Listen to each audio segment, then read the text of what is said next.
Hey now, Brawlers, it's time for another Board Game Brawl review with Nick Minahan, sponsored by BoardGameBliss.com.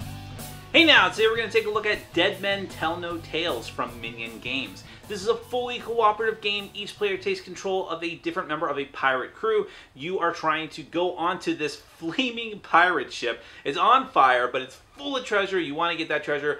But hey, it's also full of undead crew hands and skeleton guards who are guarding that treasure, but you need to get to it, and you're going to use all of your pirate wiles in order to make that happen. Let's go ahead and give a brief look at how the game is played, then we're going to come back and I'll give you my final opinion.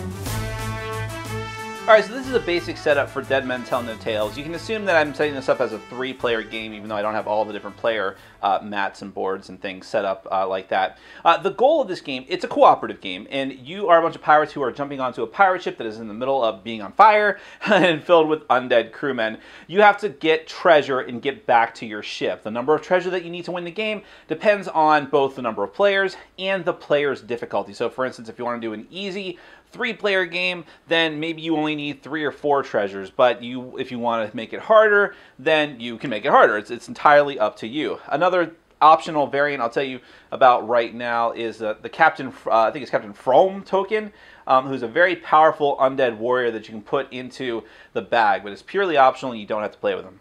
So every player is going to get a bunch of stuff at the beginning. These coins up at the top here are actually action tokens. So you don't buy anything in this game. This is just to keep track of your actions. And actually, it's usually only 5 actions, but this particular character that I chose for the example, Lydia Lamore, gets 6 actions instead of 5. So that's why she has that many tokens out. Then everyone's going to get a random, so you'll get a random character card, you'll get a random item from the general pirate items as well. And every pirate card will dictate what color of meeple you're going to play with. So she's purple, so sort of. So you'll use her meeple. And they all have special abilities. I already described what hers was. So she has 6 different actions instead of 5. But then you've also got, just to show a couple of other examples, you have Crimson Flynn, who says this player can lower fire levels in adjacent rooms in addition to the room that he is in. Or Jade, this player can eliminate 2 deckhands for each eliminate deckhands action. So everyone's a little bit different than their other counterparts. The items that you randomly get at the start of the game also dictate a bit about what your powers are and how useful you can be to the rest of the crew. For instance, if you get the pistol, the coin up here dictates that this requires an action to use. And it also says may attack from an adjacent room for 1 action once per turn. No fatigue is lost for a failed attack. So other actions you can double up on, but this one requires an action and you can only do it once. There's a lot of other items as well, of course. So there's Rum, which says that you get 1 free rest action per turn. This does not require an action, obviously. Blanket requires an action, but you may lower a fire die by 2 once per turn. The Bucket, you may lower a fire die in an adjacent room once per turn, and so on. So they're very generic items, but they can be very, very helpful. Now, on your main pirate board here, you've got 2 things of note. One is the fatigue meter. It starts off at 0, and as you go through the different rooms of the pirate ship, from all these different dice here represent fire. And you'll see the board on this the main starting board here with 4 of them randomly at the start of the game. If they come up as 6, then you'll re-roll them. You'll also put a deckhand out here as well. But in any case, during the course of the game, as you move from room to room, whenever you move to a room that has a certain fire level and you go to a room that has a higher one, you're going to take the difference of those 2 dice in fatigue. So for instance, if I was here and the fire level on this die is a 2, and I decided to move into this room, which had a fire level of 5, hence the pips on the dice, then I'm going to take 3 fatigue, and I'll move my dial up accordingly.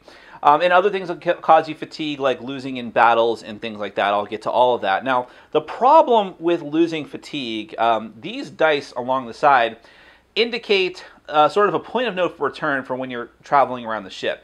If your fatigue ever gets so high that it's to where the 5 die is, that means you can no longer enter any rooms that are 5 and 6 on the fire dice. If you ever get to where there's a 4, that means you can't go into any rooms that are 4 or higher, and so on and so forth. And of course, if you take a total of 16 or more fatigue, you're just dead. That's what that means. If you didn't know, that's the symbol for death. Now, the good part about your board is sort of, kind of, as good as anything can be, is this the combat level down here. Now, every player is going to get a token at the beginning of the game, which has their character portrait on it. And I'm sorry my camera keeps focusing so badly. Sorry. There, that's all right. You'll get your character token. You're going to start it off on the 0 spot. Now, one of the things you can do on your turn is use actions to move this up. And I'll go through all the actions all at once, but I'm just hitting all the things you can see. And this is actually going to give you a bonus during combat the higher up it goes. But then when you spend it all, or if you choose to spend it at all, you have to spend all of it. And there's only one way really to mitigate that. So that's another important thing to keep track of during the game. Other things of note, all those little skull tokens, of which one of them is already seated on the board on the tile that happens to have a trapdoor token. How about that? Those are skeleton deckhands. They're kind of a nuisance in this game. They're not a huge problem, but if too many of them show up in one spot, then you do have an issue. There's a bunch of other fire dice. That big black die in the middle there is the combat die. That is the dinghy. Whenever the last tile is put out, if that happens to have an open sort of an open doorway into the sea, then you're allowed to put the dinghy there. That represents an extra exit for you and the other pirates. If you can get all the treasure, you can jump off there as well in order to end the game. And then this deck here is the very fun Skeleton's Revenge deck. Skeleton's Revenge is the ship that you're on that is burning, and this deck represents the game fighting back against you. So at the end of every player's turn, you're going to have to draw one of these Skeleton's Revenge cards. There's a couple different things here. First off, it'll always have a picture of a die, and that will tell you that any die that matches that color and number that's out on Skeleton's Revenge has to go up a pip. And then this one happens to have 2 colors, so every die that's both red and yellow that has a 5 has to go up a pip. And by the way, if a room goes up to 6, it explodes, and that's a problem, because if too many rooms explode, either from powder keg explosions, which I'll get to in a minute, or from regular explosions, then you are going to lose the game. Boom, that symbol also means death. Getting back to the Skeleton's Revenge cards and the other symbols that you see there, the question mark symbols, those are just a way to indicate when you're supposed to reshuffle the deck. If 3 of these get drawn, you immediately shuffle the discards back into the deck. This is a trapdoor token. This means you're going to flood any area that has trapdoor icons out on the main board with more deck hands. You'll just add one to every one of those areas. This one is going to move the skeleton crew members around, which are not the deck hands, they're skeleton tokens. We'll get to that in a minute. And by the way, if there's ever a blank die face, that means whatever color is depicted, in this case both colors, any empty spots of those colors are going to get filled with a die at 1 pip. And then finally, this is another trapdoor one, but this one moves all the little deckhand tokens around, the little skeleton faces, instead of adding more to the board. And that's all I'll explain for right now as far as the components and things. So let's go ahead and jump right into how the game is actually going to play and what you can do on your turn. You're going to decide who's going to go first, and then you're going to have all of your different actions that you can utilize on your turn. At the beginning of the game, you start off outside of the ship, and wherever it's kind of hard to see, but there's those little blue lights. Those basically indicate doorways. So everyone can jump onto the ship into this room. That sort of cordons off the rooms there. And it's one player takes all their actions, and the next player, and so on. But I'm sorry, before you even have a chance to do that, the first thing that you're going to do is draw tiles. You're going to have a stack of randomized tiles over here. And actually, I thought this was kind of a neat thing that the rules did. At the first round of the game, every player has to put out 2 tiles instead of just 1. They usually only put out 1. And they tell you to go ahead and put a bunch of them, depending on the number of players, in this case 6 for 2 players, sort of make them skewed like that to remind yourself. And yes, we totally would have forgotten if it wasn't for that. But let's assume this is just a normal turn, and just so I don't have to put out 2 of them all at once. But so to start your turn, you're going to go ahead and put one of these tiles out. You can put it anywhere where it's actually going to match up. So this would be a perfectly legal move because you have doorways meeting doorways, and you know, it doesn't really matter what the other 2 sides are as long as the sides that are connecting to the rest of the tiles are connected. And 2 things are going to happen here. First things first is that you're going to grab a die and put it on the selected number. So that's a yellow die with a flame level of 3. Again, the dice represent how strong the flames are in a room. Then you're going to take the black pouch and you're going to draw a tile from that bag. And there's a number of different things that you could potentially draw there. That happened to be a trapdoor token, and trapdoor is just like the one that starts off on the main game board. That's going to signify you putting out one of these little deckhands, and whenever deckhand cards are drawn from the Skeleton's Revenge deck, you may have to put out more, or they're going to move around. But the other ones may be much worse, and they may be skeleton warriors and skeleton guards. So here's what the main side is. So when you draw one of these warriors, you're going to put it out on that side, and that represents the warrior strength, that number. And if you defeat it, it explodes into treasure, as just like any good role-playing game. In this case, it's grog. Grog you can actually consume at any time, assuming you spend an action to pick it up, to lower your fatigue by that number. It may also blow up into a cutlass, and cutlasses are cool because you get to put these on your player board where your combat icon is, and in the lowest spot, and that means that your combat icon, when you spend it, you can never go below where your cutlasses are. So it just gives you like a permanent bonus to your attack combat.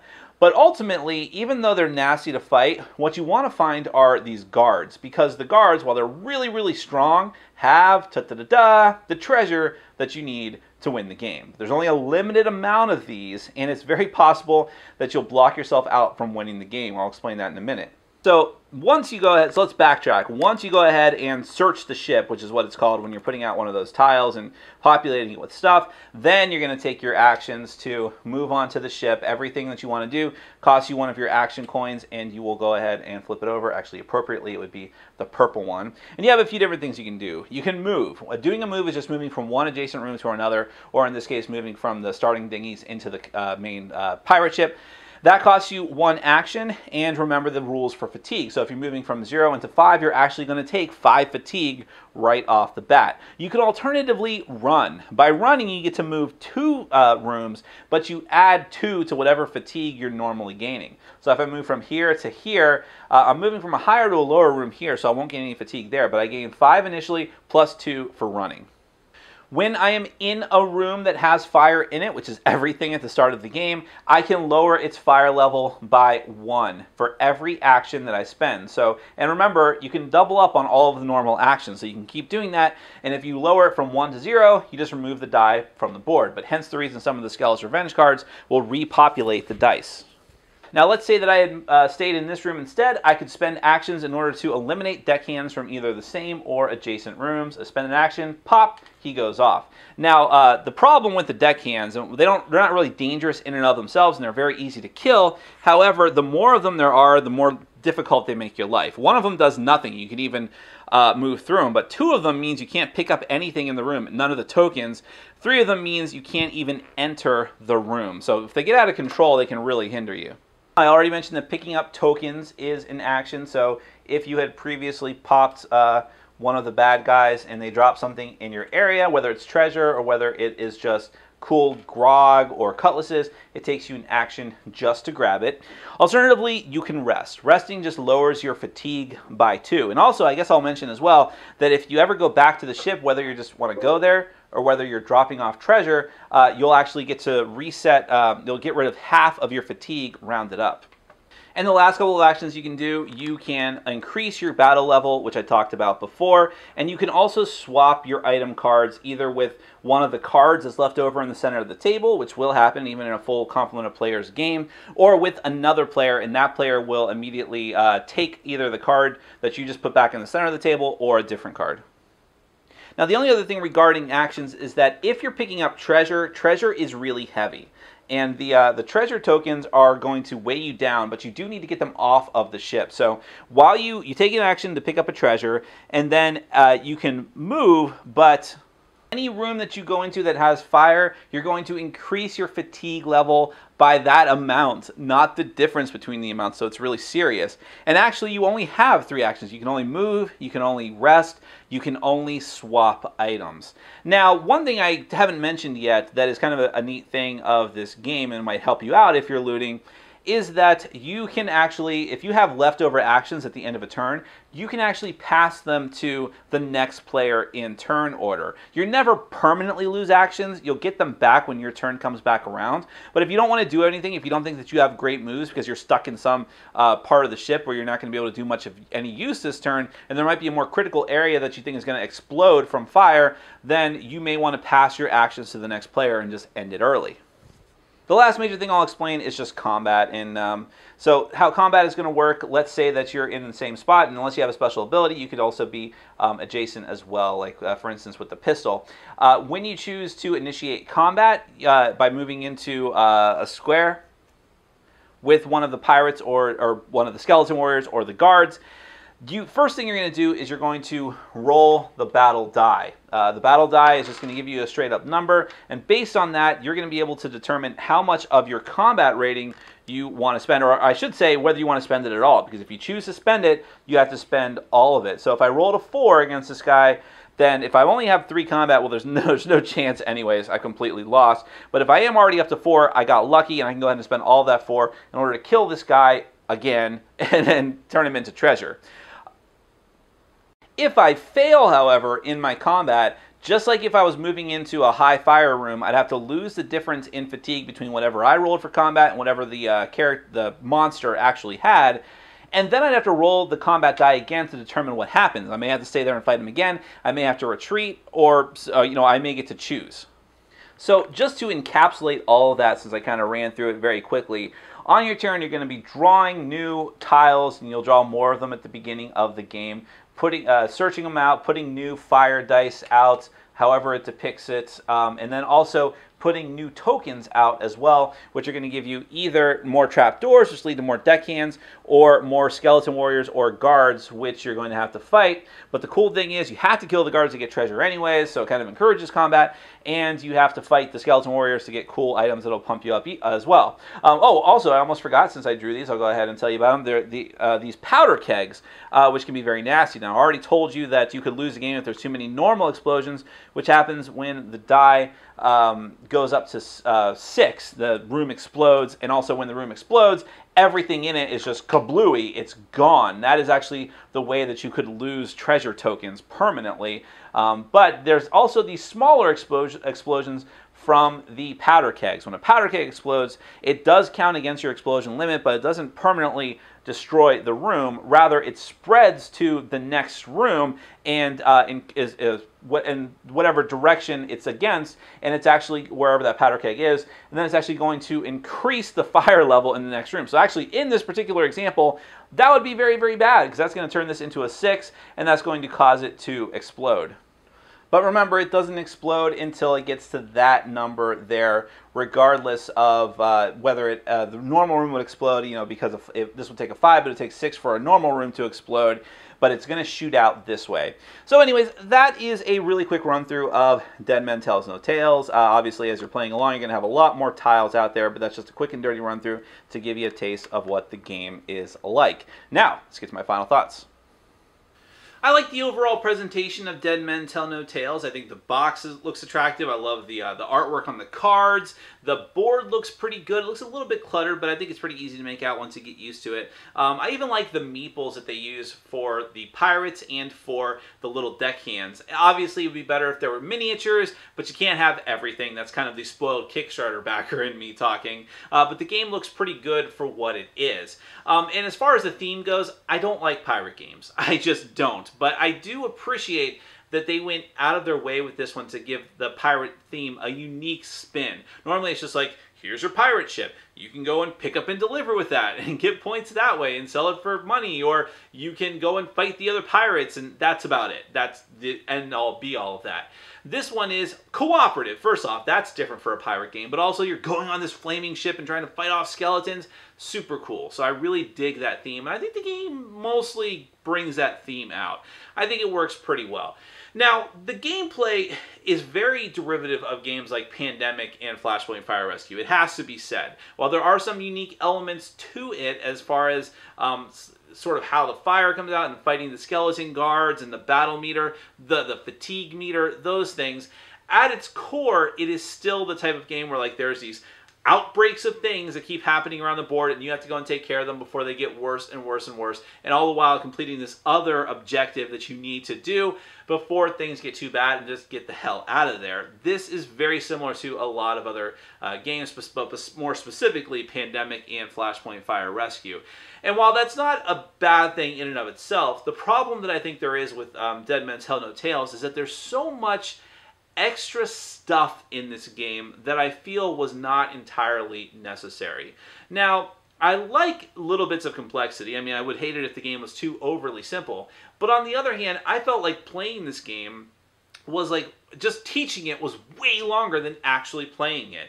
Because there's the fatigue meter, and what happens with the fatigue meter? When you get to this point, this happens, and there's a combat meter, but the combat meter, there's special rules for that, and if you get a cutlass, and then the fire, if you go from one room to another, there's a difference to that. But if you're looting something, then it's the total sum of the number. And by the way, the pirate guardians, when you fight them, if you fail, you roll a die, and then you see what happens. There's just so many little fiddly, excessive things in this game, when really the theme and the core of the gameplay are so simple that it just kind of flies in the face of that sort of methodology. I don't know why the game wasn't more streamlined, and that was kind of a huge problem for me. So even though I liked certain aspects of it, and I thought that the core gameplay was simple enough to work, like the action selection, and just trying to put out the fires and move around, and I do like the aspect of giving your actions to another player, even though it doesn't make a ton of thematic sense.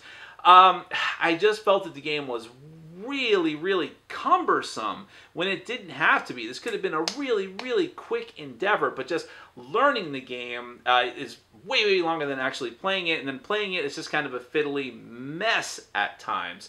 On top of that, the one thing that annoyed me the most, now I really do not mind hard cooperative games. Trust me, some of my favorite games are like Ghost Stories and formerly Yggdrasil. Games like those, I don't shirk it. And Robinson Crusoe, fine, give me a challenge. I love it. But if I lose, let it be because we did things poorly, or we didn't do things efficiently enough, or that there was just some major decision that we failed at. Whereas in one of the ways that you could lose in Dead Men Tell No Tales is simply because you had one of your treasure tokens destroyed or completely cut off from you. And that is a very frustrating way to lose the game, because the game is already random enough. It's random how the fire comes out from the Skeleton's Revenge deck, and how that escalates and can get worse, and how powder kegs can explode. That's all very random, and it's random which tokens even come out of the bag, and it's random where those tokens end up, and it's random how powerful the skeletons are that guard it, and then for it to randomly end up in a spot that is right near fire that's going to blow up and completely destroy those rooms and keep you from getting to that treasure, and therefore immediately losing you the game, potentially, if you've lost too many of them, or if you're playing with the maximum player count and needing some of the maximum amount of tokens. There's like not enough of them. If you fail even once or possibly twice, that is a very frustrating way to lose the game. And you would think, oh, how often could that possibly happen? I've played the game 4 times and it happened twice. So, because rooms are going to explode. It's just going to happen. And you cannot get to every treasure token right away. You need to build yourself up. You need to spend actions to get your combat limit up before you can fight those really powerful guards.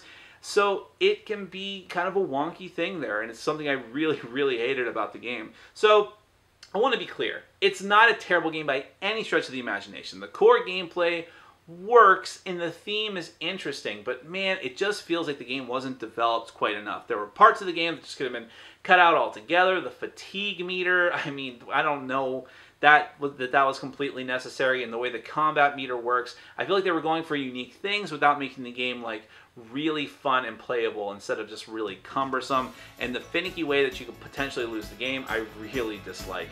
So it's okay, but not for me. That is Dead Men Tell No Tales from Minion Games. Thanks for watching. Follow us on Facebook, Twitter, and Patreon. And make sure to check out our sponsor, Board Game Bliss, where you can find an amazing selection of games from around the world. BoardGameBliss.com. Thanks for your support.